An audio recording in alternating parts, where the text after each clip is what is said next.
가운데 주신 말씀을 통해서 넘겨지시다라는 제목으로 하나님 말씀 선포합니다. 여러분, 오늘이 무슨 날입니까? 캐나다로 치면 우리 아버지 날로 정해져 있는 날이죠. 예. 오늘 이 자리에도 오랜만에 나오신 우리 아버지들이 여러분 계시는데요. 우리가 이렇게 크게 말을 할 수는 없지만 우리 옆에 계신 분들 멀리 한번 누가 왔는지 한번 보십시오. 예, 옆에 한번 이렇게 둘러보시면서 눈으로 마음을 전하면서 손을 이렇게 엄지척, 여러분 엄지척 하시면서 아버지들에게 응원의 마음을 좀 이렇게 같이 나눠주시면 좋겠습니다. 예, 가정에서 온라인으로 예배드리는 우리 가족들도 우리 아버지가 가정 가운데 함께 예배드리고 있으면 해피 파더스 데이라고 한번 인사를 나눠주셔도 참 좋겠습니다. 예, 오늘은 아버지 날입니다. 사실 어머니 날보다는 훨씬 더 이렇게 화려하지 않고 뭔가 좀 조용하게 지나가는 날이 아버지 날이지만 소리 없이 강하고 아주 깊은 아버지들의 사랑 우리가 결코 잊어서는 안 되겠죠.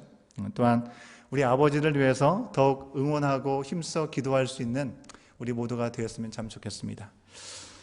여러분, 보통 어머니 하면 희생적인 사랑의 대명사라고 우리가 생각을 합니다. 또 그렇게 이야기를 하죠. 하지만 그거에 비해서 우리 아버지의 사랑은 다소 좀 덜 헌신적인 모습들로 묘사되는 것들을 우리가 자주 듣게 됩니다. 원숭이 가족을 방에 넣어놓고 방바닥을 뜨겁게 지폈는데 엄마 원숭이는 어떻게 한다고 하죠? 예, 엄마 원숭이는 이 아기 원숭이를 손으로 이렇게 들고 있다라고 얘기를 합니다. 아빠 원숭이는요, 이 아기 원숭이를 깔고 그 위에 올라 있다라고 하는 얘기를 우리가 우스갯소리로 듣게 될 때가 있습니다. 6.25 전쟁, 한국에서 한국전쟁으로 인해서 피난길에 총성과 또 폭발음이 나면 어머니들은 자기 아이들을 이렇게 움켜쥐면서 보호하려고 하지만 아버지들은 어때요? 아버지는 벌써 저만치 멀리 혼자 도망가 있다, 그런 표현들을 우리가 듣게 됩니다. 저도 남자고 또 한 가정의 아버지의 한 사람으로서 우리 어머니들의 숭고한 사랑 참 귀한 것을 부인할 수 없습니다. 정말 맞는 말이죠. 동의를 합니다. 하지만 아버지들도 겉으로 표현하지를 잘 하지 못할지라도 가족을 사랑하는 마음은 크게 다르지 않다라고 생각을 합니다. 자기가 하고 싶은 것, 먹고 싶은 것, 이것들을 다 희생하는 우리 아버지들도 아주 많이 계시리라고 저는 믿습니다. 10년 전에 나왔던 책인데요. 나는 아버지입니다라는 책, 이 책을 쓴 딕 호이트라는 분이 자신의 전신 장애를 갖고 있었던 이 아들 릭이 달리고 싶다라는 그런 얘기를 표현했을 때 그를 휠체어에 태우고 마라톤에 도전하고 나중에는 철인 경기에까지 도전했던 그런 아름다운 이야기를 책에 기록하고 있는 것을 또 볼 수가 있습니다. 그뿐이겠습니까? 저희 세대의 아버지들, 어려운 시대의 가족들을 위해서 몸을 던져서 헌신된 삶을 살아오신 부분들을 우리가 부인할 수 없습니다. 그렇게 최선을 다했지만 또 자녀들에게 친밀하게 다정하게 사랑 표현을 하지 못했던 것이 또한 우리 부모님들의 모습 아닌가 생각을 합니다. 분명히 희생적인 삶을 살았는데 자녀들과 서먹한 관계를 여전히 갖고 계시는 우리 아버지들이 참 많이 있는 것을 볼 수가 있는데요. 우리 교회 소망의 창창에 소속되시는 우리 어른들 가운데 많은 분들이 1세대로 이 캐나다 땅에 오셔가지고 자녀들과 세대차 또 문화차, 이 언어차, 이런 갭으로 인해서 함께하고 싶은 그런 진심이 분명히 있지만 그것들이 잘 전달되지 못한 그런 아쉬움들이 분명히 많이 있으실 거라는 생각을 또 한편으로 해봅니다. 여러분, 우리 믿는 사람들에게 우리 아버지에 대한 이미지가 어떻게 갖고 있느냐, 이건 참 중요한 것 같습니다. 왜냐하면 우리가 하나님을 하늘 아버지다라고 우리가 표현하고 있기 때문에 그렇죠. 만약 우리 육신의 아버지에게 받았던 인상 그리고 이미지가 부정적인 어떤 경험, 감정과 부정적인 어떤 경험들, 그리고 그 이미지만이 딱 고착되어 있다고 한다면 우리가 믿는 하나님 아버지에 대해서도 별로 좋지 않은 그런 이미지를 가질 수밖에 없기 때문에 그런 것이죠. 두렵고 뭔가 엄격하고 나를 있는 그대로 사랑해 주기보다는 뭔가 꾸짖는 분으로 생각하게 되는 하나님을 생각하게 되기 때문에 그렇습니다. 하지만 분명한 것은 우리 하나님 아버지는 우리를 얼마나 사랑하시는지 우리 육신의 아버지와 달리 끊임없이 우리 가운데 사랑을 표현해 주시는 분이라고 하는 것이죠. 우리가 하나님을 알든지 하나님을 잘 알지 못하든지 또 우리가 하나님의 뜻대로 살든지 그렇게 살지 못하든지 간에 우리와 함께 하시는 것, 기뻐하심으로 늘 우리 가운데 표현해 주시고 우리 가운데 놀라운 은혜를 베풀어 주시는 분이 하나님 아버지라고 하는 것입니다. 세상과 우리의 각 생명의 주인 되시는 우리 하나님께서 정말 세상의 찍기와 같은 우리와 함께 하시는 것, 우리와 함께 하신다는 것만으로도 우리가 큰 기쁨이고 감격이고 은혜인데 이 함께 하시는 사랑에 더해서 내어주시는 사랑으로 우리 가운데 오늘도 말씀해 주고 계시다고 하는 것이죠. 여러분, 지난 주일의 말씀 요한복음 18장과 19장 말씀에서 예수님께서 체포당하시고 여기저기 끌려가시면서 신문을 당하는 모습을 우리는 확인할 수 있었습니다. 오늘 말씀에서도 그런 내용들이 이어지고 있죠. 로마의 총독이었던 이 빌라도는요, 예수님에게서 어떤 죄목도 발견하지 못했다라고 얘기를 합니다. 그리고 명절이 되면 죄수 중에 한 명을 풀어주는 그런 관례에 따라서 예수를 풀어줄 것인가 아니면 이 죄인을 풀어줄 것인가라는 이 바라바를 풀어줄 것인가에 대해서 제안을 하게 되는 것이죠. 사실 이 빌라도로서는 아무리 봐도 예수님께서 죄가 없으시기 때문에 예수님을 풀어주고 싶은 마음이 있었을지도 모르겠습니다. 하지만 사람들은 어떻게 반응합니까? 예수가 아니라 바라바를 놓아주다라고 이렇게 외쳤습니다. 빌라도는 구인들을 시켜가지고 예수님을 채찍질하고 조롱하고 때리게 했습니다. 하지만 다시 한번 유대인들을 향해서 예수님의 죄를 찾지 못했다라고 얘기를 합니다. 하지만 우리가 오늘 말씀 읽었던 6절 말씀에서 대제사장들을 중심으로 한 유대인들은 예수님을 십자가에 못 박으라고 그렇게 소리를 지르고 있습니다. 빌라도가 세 번째로 예수님에게서 죄를 찾지 못했다라고 말했더니 유대인들이 뭐라고 얘기합니까? 예수님은 스스로 자신을 하나님의 아들이라고 얘기하지 않았느냐라고 얘기하면서 반드시 죽여야 된다라고 외쳐 부르고 있습니다. 하지만 빌라도는요, 그런 성난 유대인들의 군중에 휩쓸려서 바로 즉각적으로 행동하지 않습니다. 오히려 예수님은 하나님의 아들이라는 그런 말을 듣고 두려워하게 되었음을 오늘 말씀 우리 가운데 얘기해주고 있죠. 이미 예수님의 무죄함도 그 스스로가 판단하면서 알게 되었습니다. 그리고 예수님께서 행하신 놀라운 이적들에 대해서 이미 알고 있습니다. 비록 이해하기 힘들었지만 예수님과 대화하는 가운데 예수님이 세상에 속하지 않은 왕이시고 그리고 하나님의 아들이시라는 것, 그리고 진리를 증언하기 위해서 이 땅에 오셨다는 말씀을 직접 면전에서 들었습니다. 하나님의 아들이라는 말까지는 정확히 이해가 되지 않는다 할지라도, 믿지 못한다 할지라도요, 그 짧은 예수님과의 대면하는 그 시간 동안에 예수라는 그 청년이라는 사람은 그냥 헛소리나 하고 정말 자기 마음대로 제가 왕이다 외치고 하나님의 아들이라고 허투루 얘기하는 사람으로 보이지 않았을 거라고 하는 것입니다. 그러기에 빌라도는 두려워할 수밖에 없었던 것이죠. 혹시라는 생각이 분명히 있지 않았겠습니까? 원래 두려움이라는 것은 불확실함 가운데 찾아오는 것이기 때문에 그런 것이죠. 빌라도는 그 두려움을 떨치기 위해서 예수님께 다시 한번 질문합니다. 너는 어디로부터냐라고 묻습니다. 그런데 이 빌라도의 질문은요, 두려움 때문에 예수님께 다시 한번 물은 것이지 정말 진리를 알고 싶고 예수님께서 하나님의 아들이심을 믿기 때문에 다시금 물은 것은 아니었던 것이죠. 그래서 예수님은 어떻게 반응하십니까?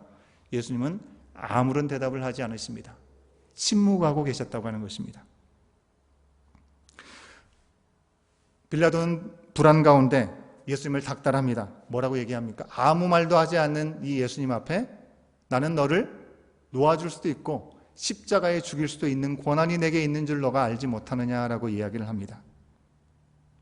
하지만 예수님은요, 그런 빌라도를 향해서 자신의 무죄함을 어떻게 해서든지 호소하면서 신변의 보호를 요청하지 않으십니다. 11절의 말씀을 보면 이렇게 기록되어 있습니다. 11절 말씀인데요, 앞부분만 봅니다. 예수께서 대답하시되 위에서 주지 아니하셨더라면 나를 해할 권한이 없었으리니 라고까지 말씀하고 있습니다. 여러분, 무엇을 얘기합니까?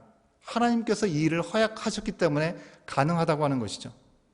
예수님은 결코 원하지 않는 불확실한 길을 억지로 혹은 강요에 의해서 지금 가고 계신 것이 아니라고 말씀하고 있는 것입니다. 어렵고 힘든 것, 그것을 분명히 예수님은 알고 계셨습니다. 그러면서도 이 길을 가야지 세상을 구원할 수 있고 우리를 죽음으로부터 생명으로 옮길 수 있다는 것을 분명히 아셨기 때문에 십자가에 자기 자신을 내어주신 것입니다. 여러분, 겉으로 보기에는 어떻습니까? 유대인들이 예수님을 잡고 십자가에 못 박으라고 넘겨준 것 같이 보입니다. 빌라도가 판결을 내서 십자가를 언도했기 때문에 예수님은 심판대에서 넘겨줌을 받고 십자가에 달리신 것처럼 우리는 생각할 수 있습니다. 하지만 알고 보면요, 예수님께서 이처럼 죄가 없으시면서도 넘겨져서 고초를 당하실 것을 이미 구약 성경에서 이미 우리 가운데 말씀해 주셨다는 것이죠. 이미 알려주신 말씀이라고 하는 것입니다. 사람들은 그저 자신들의 뜻에 따라서 예수님을 넘겨주었다고 생각할지 모르겠지만 실상 예수님은 그 사람들에 의해서 어쩌다가 십자가에 못 박히신 것이 아니라 아버지의 뜻대로 자기 자신을 내어주셨다라고 분명히 말씀해 주고 있습니다. 여러분, 예수님의 넘겨짐은요, 사실 예수님 당신이 내어줌으로 가능했다는 사실을 우리는 오늘 말씀에서 분명하게 확인할 수 있습니다. 그 증거들이 오늘 말씀에 나타나죠. 먼저는 예수님께서 이 땅에 오시기 전에 700년 전에 먼저 부르심을 받았던 이사야 선지자가 했던 말씀을 통해서 우리는 예수님께서 이처럼 말씀하신 것을 분명히 확인할 수 있습니다. 이사야 53장 7절의 말씀과 10절과 11절의 말씀을 제가 봉독해 드립니다. 여러분 화면을 보시면 되겠고요. 우리 가정에서는 역시 화면을 보시면 되겠습니다. 이사야 53장 7절 말씀입니다.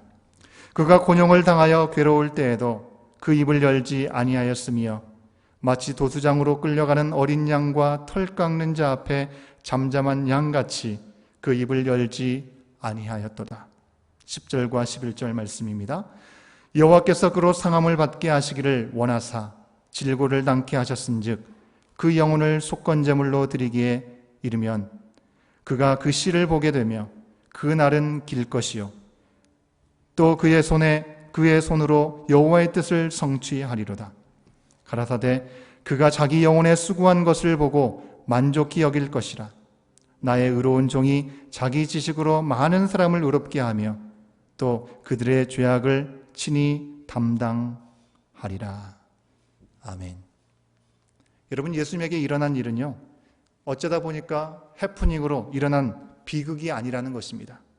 하나님께서 그 뜻을 이사에게 먼저 알려주신 것처럼 일찍이 미리 작정하시고 예정하신 가운데 한치의 오차 없이 이루어진 일이라는 것입니다. 오직 죄인인 우리를 이 죄로부터 자유케 하실 수 있는 것은 오직 예수 그리스도께서만 가능하시기 때문에 그에게 담당시키신 것이죠. 두 번째로요, 체포 전에 예수님께서 기도하실 때 어떻게 기도하셨습니까? 나의 원대로 마시고 아버지의 뜻대로 되기를 원하나이다라고 기도하셨습니다. 땀방울이 핏방울이 되는 것처럼 간절함으로 예수님께서 기도하셨습니다. 마가복음 14장 36절 말씀입니다. 가라사대 아바 아버지여 아버지께는 모든 것이 가능하오니 이 잔을 내게서 옮기시옵소서. 그러나 나의 원대로 마옵시고 아버지의 원대로 하옵소서 하시고, 예수님은 책포 직전에 이미 십자가의 길, 아주 참담하고 괴로운 것을 이미 충분히 알고 계셨습니다. 사람이 감당할 수 있는 일이 아니라는 것도 그가 고백하고 있습니다. 그러나 아버지의 뜻이 분명히 이루어져야 됨을 아시고 아버지의 원대로 되기를 원한다라고 그가 기도하고 있습니다. 그리고 죽기까지 복종하셨습니다. 앞으로 일어날 일들의 심각함, 그것을 분명히 알고 계시지만 아버지 뜻이 이루어지기 위해서 다른 사람들이 밀어서 어쩔 수 없이 가시는 길이 아니라 당신의 자의로 자신을 내어주셨다고 하는 것입니다. 세 번째로 예수님의 무죄를 아는 이 빌라도의 질문에 대해서 무죄함을 다시금 호소하지 않으시는 예수님의 모습을 볼 때 그저 내어줌이 되었다라는 증거로 우리는 확인할 수 있다는 것이죠. 앞서 언급해드렸던 11절 말씀대로 예수님은 당신을 해하거나 구할 권한이 빌라도에게 있다라고 말씀하지 않습니다. 즉 하늘의 아버지께 있다라는 것을 분명히 알고 있었던 것이죠. 그래서 빌라도 앞에서 당신 자신을 변호하거나 무죄를 주장하지 않고 죄가 없다라고 끝까지 우기지 않으셨습니다. 그저 말을 아끼셨습니다. 예수님을 십자가형에 넘기우는 것, 빌라도의 고난이 아니라 위에서 허락하신 일이라는 것을 아시고 빌라도에게까지 말씀을 해주신 것이죠. 이처럼 예수님께서 자신을 넘겨주고 자신을 내어주심을 통해서 하나님께서는 약속하신 구원, 생명의 역사를 이루어 가셨습니다. 그로 인해서 바울 사도는 이렇게 고백하고 있죠. 로마서 4장 25절 말씀입니다. 예수는 우리 범죄함을 위하여 내어줌이 되고 또한 우리를 의롭다 하심을 위하여 살아나셨느니라 라고 고백하고 있습니다. 예수님이 이처럼 세상을 구원하시고 우리 그리스도가 되시려고 자신을 온전히 내어주셨습니다. 하지만 유대인들은요, 악하고 어리석게도 자기 스스로를 속이면서까지 어떻게 해서든지 예수님을 십자가에 죽이려고만 했습니다. 유대인들은 빌라도가 예수님의 십자가형을 넘기지 않으면 가이사의 충신이 아니라고까지 겁박을 하면서 청원을 부르짖고 있었습니다. 자칭 왕이라 하는 자, 그를 놓아주면 네가 반역자가 아니고 무엇이겠냐라고 얘기를 하는 것이죠. 마치 유대인들이요, 가이사 즉 로마 황제에게 충성을 다하는 백성이 된 것처럼 보여집니다. 그들은 분명히 구테타를 일으키면서까지 하나님을 믿는 믿음을 놓치지 않으려는 애씀이 있었음을 우리는 분명히 알고 있는데, 지금 이 말씀에서는 전혀 그런 모습이 등장하고 있지 않습니다. 과연 그들이 진정으로 여호와 하나님의 뜻을 온전히 순종하고 순수한 신앙을 보존하기 위해서 내가 유대인의 왕이고 내가 하나님의 아들이라고 얘기한 예수님이 신성모독을 했다라는 그런 이유 때문에 죽이려고 한 것입니까? 그것이 아니라는 모순을 바로 유대 백성들은 스스로 드러내고 있다고 하는 것입니다. 그저 예수님이 싫었던 것이죠. 눈에 거슬렸던 것입니다. 로마 황제가 진정한 유일한 자기들의 왕이라고까지 아첨을 떨면서 수단과 방법을 가리지 않고 그들은 예수님을 제거하려고만 했습니다. 이런 말도 안 되는 상황에서 말도 안 되는 부르짖음을 부끄럼 없이 내뱉는 그 사람들을 위해서, 바로 그 사람들을 위해서 예수님은 자신을 내어주셔야만 했습니다. 김기성 목사님이라는 분이 계시죠. 인생 교과서 예수라는 그런 책에서 예수님에게 문제가 되는 것은 죽음 자체가 아니라 바로 죽임 당함이었다라고 그렇게 얘기를 하고 있습니다. 이게 무슨 얘기입니까? 예수님께서 십자가에서 죽임을 당하시는 것은 하나님의 편에서 보면 어떻습니까? 큰 구원이고 은혜의 사건이라고 우리는 분명히 얘기할 수 있습니다. 하지만 이 세상의 관점에서 보면요, 하나님 중심의 예배를 드렸던 성전의 체제가 그들 가운데 있었죠. 더불어서 이 제국의 지배를 받는 식민체제에 있었습니다. 이 성전의 체제와 식민체제 가운데 교묘하게 조화를 이루면서 그것을 가지고 자신들의 기득권을 위해 사용했던 그들의 모습을 우리는 보게 된다는 것이죠. 종교 지도자들이 이 십자가의 스캔들을 만들었다고 하는 것입니다. 자신들의 세상적인 욕구를 만족시키기 위해, 그것을 놓치지 않기 위해서 예수님을 정치적인 희생양으로 희생시켰다고 하는 것입니다. 그러나 그들의 의도가 어떠했든지 하나님은 그들이 세상에 지어지기도 전부터 바로 예수님을 이 세상을 위한 희생제물로 예정하셨다고 하는 것이죠. 죄가 없으시고 하나님과 온전한 하나이신 그 예수님이 아니고서는 그 길을 갈 수 없기 때문에 그렇습니다. 내어줌, 넘겨짐, 여러분 이것은요, 죄로 인해서 하나님의 형상을 잃어버리고 죄의 종이 되어서 어그러진 우리 인간의 의지로는 어떤 방법으로도 해결할 수 없는 일이었다는 것이죠. 오직 하나님의 형상의 회복을 위해 하나님께 속한 자만이 그 일을 감당할 수 있었던 것이죠. 그러기에 예수님은 자신을 내어주시고 자신이 넘겨지도록 내버려 두셨던 것입니다.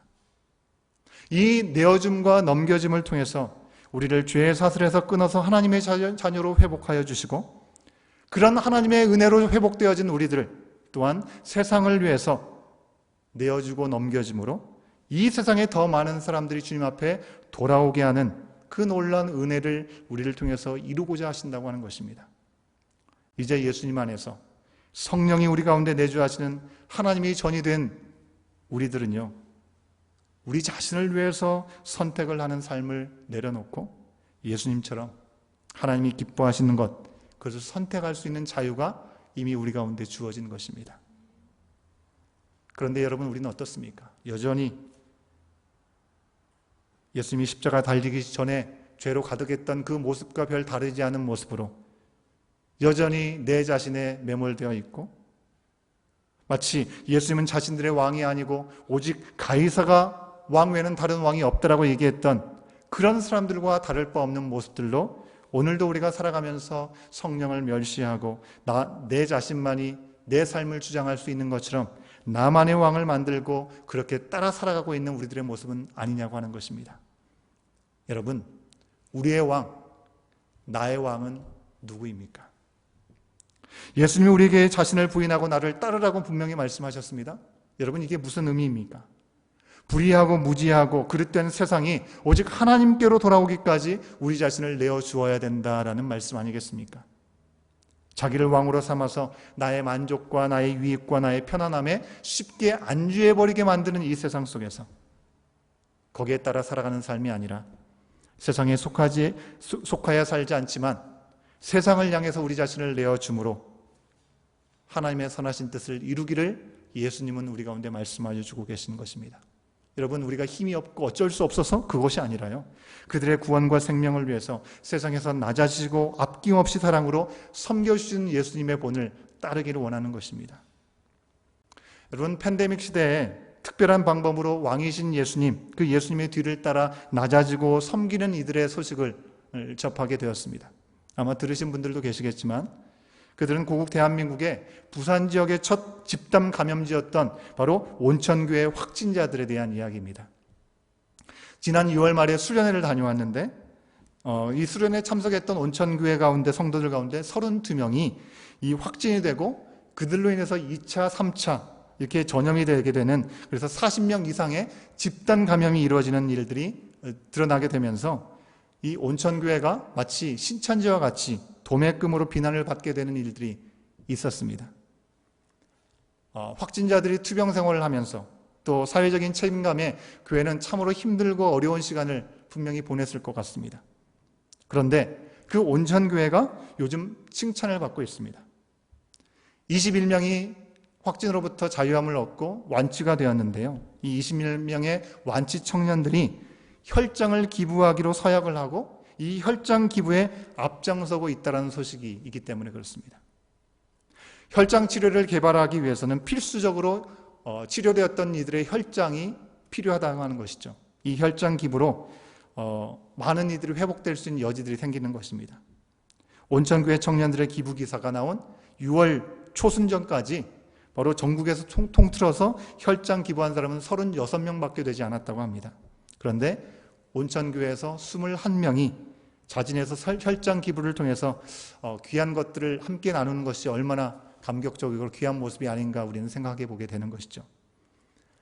여러분, 미국의 FDA 국장의 말에 따르면 한 사람의 혈장, 이 기부로 4사람이 바로 치료를 시도할 수 있고 도움을 받을 수 있다라고 얘기를 합니다. 온천교회는 바이러스가 엄습한 이 어려움으로 인해서 큰 폭풍을 맞았고 교회 안의 위기를 직면할 수밖에 없었을 것입니다. 사회적으로도 축복의 통로가 아니라 오히려 감염의 온상지가 되는 참으로 안타까운 일을 경험했습니다. 그래서 비난을 받았죠. 하지만 그들은 억울함을 호소하면서 변명하는데 급급하지 않고 자신들이 내어줄 수 있는 것을 그리스도의 마음으로 내어줌으로 다시금 세상 속에서 빛을 발할 수 있는 교회 공동체가 되고 있음을 우리 가운데 보여주고 있습니다. 사랑하는 여러분, 우리는 광야 같은 이 세상 속에서 살아갑니다. 살아가는 동안에 우리의 힘과 우리의 의지로 감당할 수 없는 폭풍과 위기들을 우리는 계속해서 경험하게 될 것입니다. 실패하고 하늘이 무너진 것 같은 경험을 우리는 또한 할 것입니다. 나의 의도 잘못된 것이 아님에도 불구하고 내가 무엇인가를 의도적으로 잘못한 것이 아님에도 불구하고 얼마든지 괴로운 상황들이 우리 가운데 찾아올 수 있다는 것입니다. 그러나 어떤 위기 앞에서도 십자가를 눈앞에 두신 그 예수님처럼 이 세상의 구원과 하나님의 영광을 위해서 기꺼이 당신 자신을 내어주신다면, 내어드린 모습을 우리가 따라간다면 거기에는 생명과 회복과 빛이 나타나게 되는 줄로 믿습니다. 예수님은 자신이 넘겨지도록 내어주심으로 세상의 생명을 우리 가운데 주셨습니다. 한 알의 밀이 떨어져서 죽으심으로 많은 열매를 맺게 하셨습니다. 우리를 구원하셨고 영원한 길이 우리 가운데 예비되었습니다. 여러분, 예수님의 경우를 보면 우리가 잘 알겠지만 넘겨주고 내어주는 것은요, 여러분 결코 쉬운 것이 아님을 우리가 고백할 수밖에 없죠. 철저하게 자기중심적으로 살아가는 이 세상 아니겠습니까? 이 세상에서 나만 주님과 남을 위해서 산다고 해서 그것이 정말 대단한 변화가 일어날까라는 우리는 의심을 갖게 되죠. 정말로 힘겨운 일입니다. 내가 그렇게 희생을 할 때 세상이 알아줍니까? 오히려 알아주지 않고 결코 넘겨줌과 내어줌의 사랑, 희생을 이해하지 못하죠. 이상하게 보게 되는 경우들이 참 많을 것입니다. 그것 때문에 어쩌면 우리가 더 외롭고 괴로운 시간을 경험하게 될지도 모르겠습니다. 나는 사랑하기 때문에 참고, 내가 사랑하기 때문에 좀 손해보고 기꺼이 바보가 되어주는데, 세상에서는 넘겨주고 내어주는 이 모습을 그만한 잘못이 분명히 있기 때문에, 분명히 이유가 있기 때문에라고 생각을 하면서 우리를 비웃고 정죄하는 모습들이 세상에는 있을 것입니다. 그러기에 우리 그리스도인들이 십자가의 예수님만을 바라볼 때 우리는 넘겨주고 내어질 수 있다는 사실을 우리는 기억할 수 있어야 되죠. 세상에서 너무나 어리석어 보이는 십자가의 길, 하지만 거기에 완전한 능력이 있다는 사실을 우리가 믿는다면 우리 또한 그 길을 향해 나갈 수 있는 것입니다. 히브리서 12장 1절부터 3절까지의 말씀은 이렇게 우리 가운데 명령하고 있습니다. 이러므로 우리에게 구름같이 둘러싼 허다한 증인들이 있으니 모든 무거운 것과 얽매이기 쉬운 죄를 벗어버리고 인내로서 우리 앞에 당한 경주를 경주하며 믿음의 주요 또 온전케 하시는 이인 예수를 바라보자. 저는 그 앞에 있는 즐거움을 위하여 십자가를 참으사 부끄러움을 개의치 아니하시더니 하나님 보좌 우편에 앉으셨느니라. 너희가 피곤하여 낙심치 않기 위하여 죄인들의 이같이 자기에게 거역한 일을 참으신 자를 생각하라 말씀하고 있습니다. 여러분, 내어주는 삶을 위해서는 먼저 믿음과 소망이 필요합니다. 우리가 진정 내어줌 그 이후의 결과를 분명히 믿는다면 우리는 결코 내어주는 일들을 위해서 머뭇거리거나 그 자리에 멈춰 있지 않을 것입니다. 희생과 헌신이 따르다 할지라도, 그 과정이 비록 괴롭다 할지라도 생명을 얻는 놀라운 결과를 우리가 믿기 때문에, 그것을 소망하기 때문에 그 길을 나갈 수 있는 것이죠. 예수님은 세상에 생명을 주시리라는 그 믿음과 소망이 있으셨기에 십자가를 참고 끝까지 그 길을 가셨던 건 아니겠습니까? 여러분, 사랑하는 가족을 위해서 간이든지 신장이든지 이 생체를 이식하게 되는 일들이 있습니다. 기증을 하게 되는 일들이 있죠. 쉽지 않은 결정입니다. 어떻게 될지 모르는 생명의 위협이 있기 때문에 그렇죠.